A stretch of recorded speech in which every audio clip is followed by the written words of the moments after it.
bored. I want to study in Canada. That's just gonna be a walk in the park. I guess Google has the answer. Okay, let's see. Google. Study permit Canada. I'll learn this in no time. 6 hours later.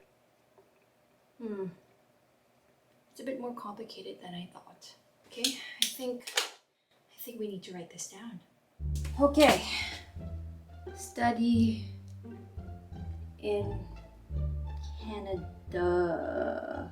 Okay, it seems like each school has its own application process. Tuition is 3 times more expensive for international students.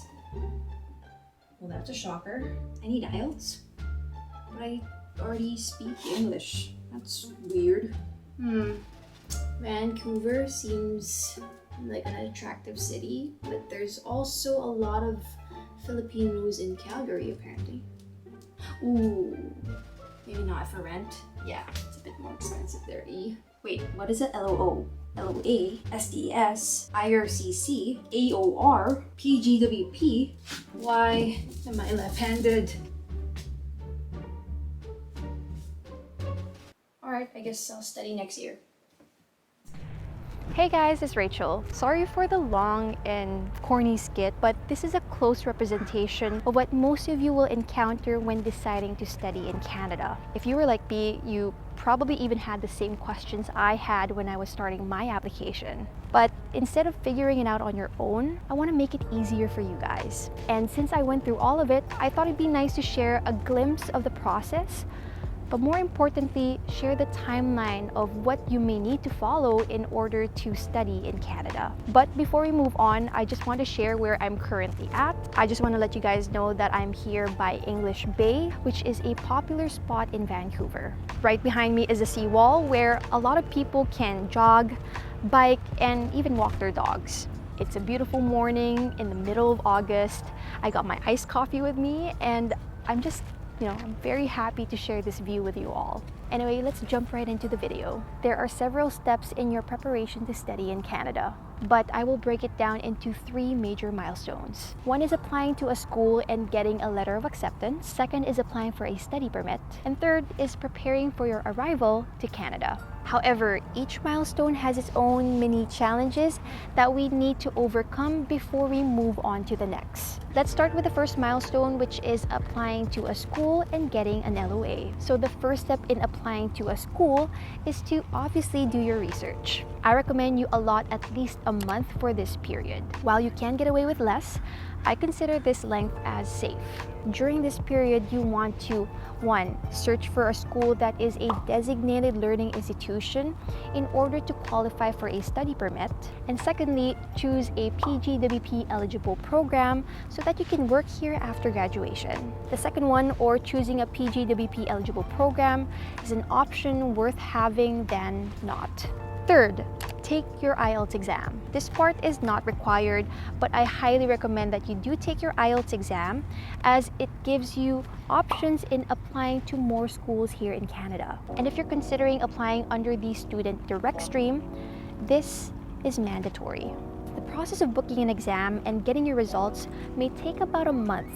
So if you are considering taking your IELTS exam, be sure to include this to your timeline. Fourth, gather all the necessary documents for your school application. I'm talking about collecting all your academic transcripts, your degrees, diplomas, certificates from all the schools you've attended. You may even be required to submit your resume or CV, and some schools even request for a medium of instruction letter. You also need your identification documents such as your passport. Side note, when I was going through the process, I had to renew my passport, and that pushed my timeline for a couple more weeks. Some documents may even need to be professionally translated into English. So all these small things, they tend to add up.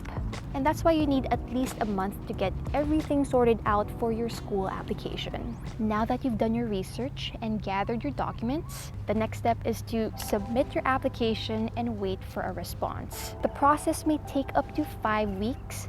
and here's why. So once an application is submitted, each school will review your application for completeness and accuracy. They will also check if you meet the program entrance requirements. And lastly, they'll also check the program seat availability. So consider yourself lucky if a school gets back to you within 2 weeks. From my experience, when I applied to BCIT, it took me approximately a month to get my official letter of acceptance. There was a lot of back and forth between myself and the school, and the general process looks like this. So first, we need to gather all our documents, which we've already established, and also complete some school application forms. Then we will upload all our documents online through a student portal, wait to get notified from the school regarding your application status, pay the application fees if needed, and if lucky, get a letter of offer.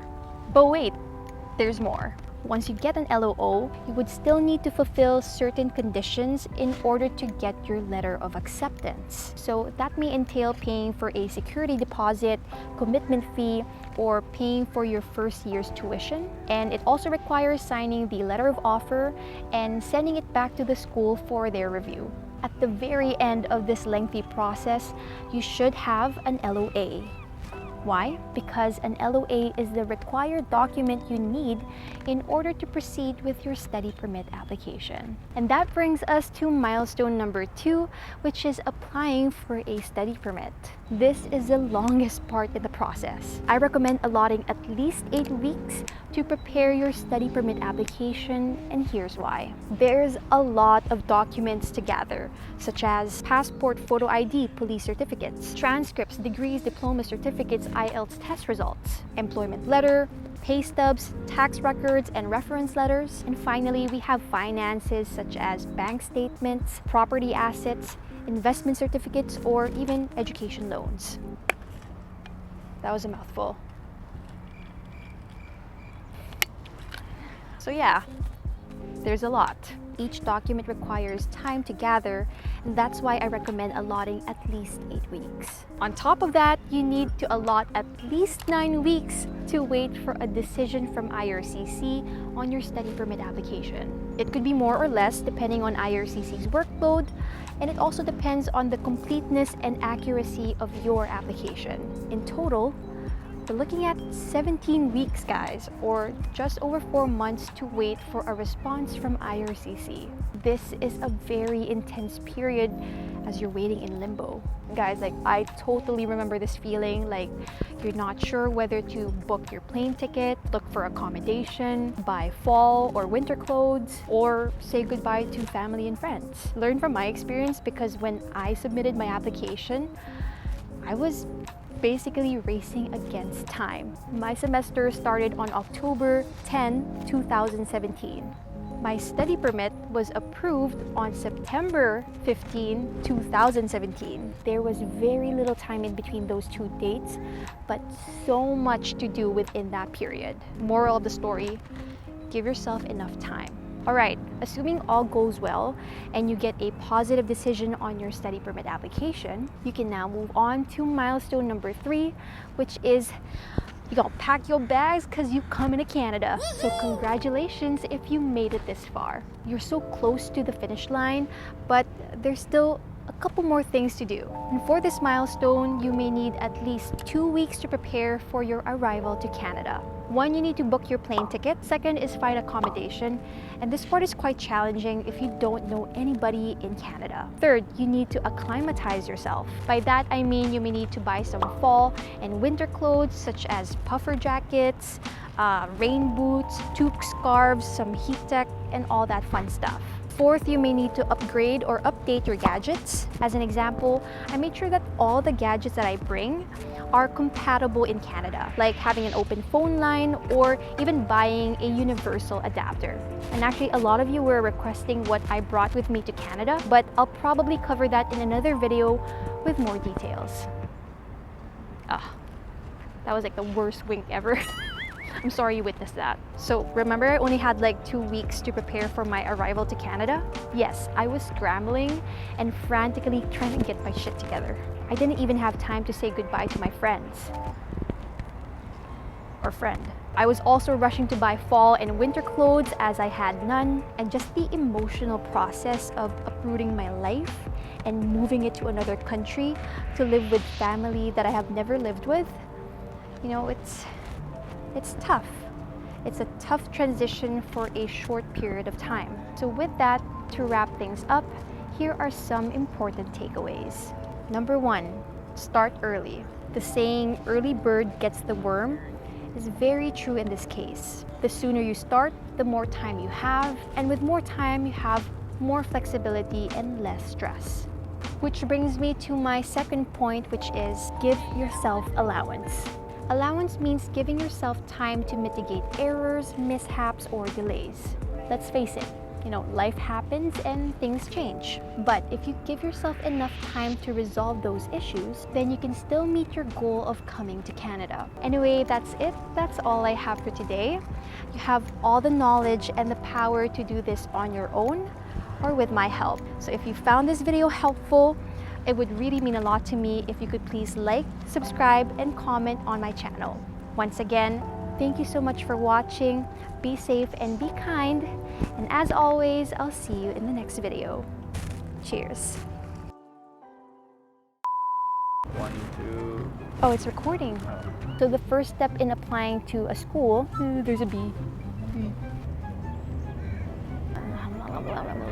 You need to allot at least 9 weeks to wait for a response from IRC. Jesus. There's so many freaking geese here, eh? Oh my god, don't poop on me. Ah! Please, I've been kind. You can now move on to milestone number 3. Patience, patience. Talk about patience. So with that, to wrap things up,